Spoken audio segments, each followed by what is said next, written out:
AP deputy speaker Raghuramakrishnaraju సంచలన వ్యాఖ్యలు చేశారు. పశ్చిమ గోదావరి జిల్లా ఉండిలో రేపు ప్రతీకార దినోత్సవం నిర్వహిస్తామని తెలిపారు.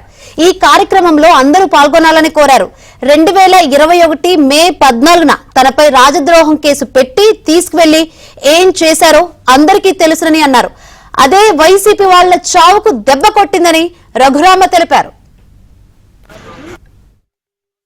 గత ప్రభుత్వం ఎవరైతే ప్రజలు దారుణంగా తిరస్కరించారో మరి వాళ్ళ నా మీద రాజద్రోహం కేసు మే 14వ తారీఖు పెట్టి 2021లో నన్ను తీసుకెళ్ళి ఏం చేశారన్నది అందరికీ తెలుసు. సో అదే వాళ్ళ సాగుకు వచ్చింది. డెఫినెట్గా ఆ రోజు నుంచి నా రచ్చబండ మరింత ఉధృతమైంది.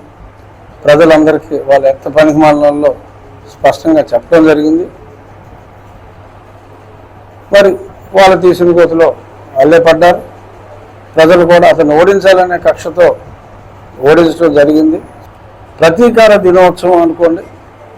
నా పుట్టినరోజు నన్ను కొట్టిన తర్వాత ప్రజలందరూ కూడా ప్రతీకారం తీర్చుకున్న రోజు.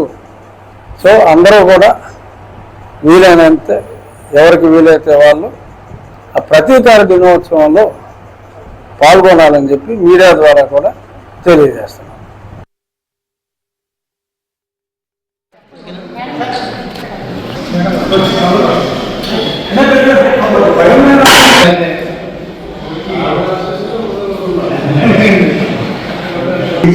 శ్రీ పూర్ణరాజు సూర్యనారాయణరాజు శ్రీమతి సత్యమ్మ దంపతులు స్వాగతార్థం